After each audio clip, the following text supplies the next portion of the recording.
The senior member of the House Armed Services Committee is Mike Turner, and he's here with me on the set in New York. Congressman, are we going to attack the cartels on land in Venezuela? I ask the question because why else would we have such a huge buildup of military power just off the coast of Venezuela? Well, we don't know, but one thing is certain, is that the administration is continuing to increase the pressure on Venezuela. And we all know that the administration's commitment to impacting the drug trade is real and is important. We all know that we have for too long allowed the drug trade unchecked to impact the lives of everyday Americans. Are you going to get Maduro out one way or the other? Well, I think the president certainly sees this as incredibly important and central, both for the Western Hemisphere, South America, I'm trying to Venezuela, the people in Venezuela. I mean, the people in Venezuela are being unbelievably impacted, and certainly the United States is, and the drug trade is. Now, tomorrow, the Armed Services Committee is going to be receiving a classified briefing on this. The Armed Services Committee has been receiving information from the administration. Now, I do believe that Congress needs to be receiving more information than they have from the administration. There are serious questions the administration has not been answering about the legal construct of this, even what the plans are in the future. I mean, Rand Paul has certainly raised some very critical questions concerning the construct and the manner in which these attacks are occurring, and many members want answers to these. As we've had classified briefings, members are asking the exact same questions that he publicly has been raising, and we have not been receiving the answers as to the legal construct of these. But that's the administration, I'm interested in the military side of it. The administration's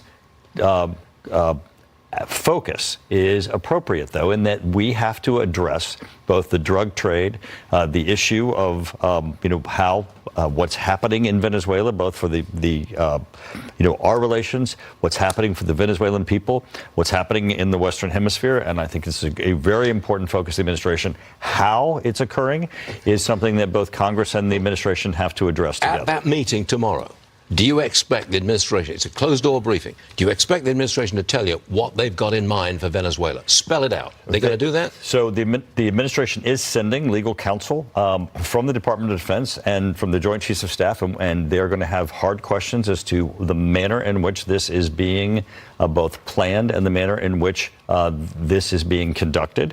And certainly they will be having questions as to how they're looking at going forward and in how Congress is going to be engaged. These are important questions. But they are indeed, and you're used to keeping secrets. You used to be on the Intelligence Committee, now the House Armed Services Committee. There's a limit to what you can say. And these are classified briefings. Yes. And these are important issues. What's going to happen. But you can tell us that the pressure is on to get Maduro out. And this is this is an important issue for the security and the safety of the United States. You have to be so careful what you say, I understand. This is an important issue for the security and safety of the United States. But the administration cannot pursue this unchecked by Congress. And that's part of the central conversation that's going to be occurring tomorrow. Okay, one last one. The government shutdown. Tell us about the dangers from 80% of the workers. I think it's the National Nuclear Security Administration. Right. 80% of them have been furloughed. Where's the danger? What's the threat? Right. So what we're trying to point out here is that the recklessness of what's occurring on the Senate side, as the Democrats have continued to vote to shut down the government. We know that there's important functions that are occurring in the federal government as they shut down the federal government. But some of them are absolutely critical day to day to our functions of our safety and security. At the NNSA, you have people who are every day advancing the modernization of our nuclear weapons, while we have China and Russia every day advancing their nuclear weapons, announcing new nuclear weapons. We have our whole nuclear weapons portfolio that's coming to a grinding halt as people are being laid off. Our national security is at risk. Every day they go to the Senate floor and they vote to lay off people and cause cessation of important, incredible domestic programs that are impacting families across our country. They're also impairing our national security. With pressure like this, I would expect a settlement pretty soon. It seems like that Schumer's coalition, his party, is beginning to crack.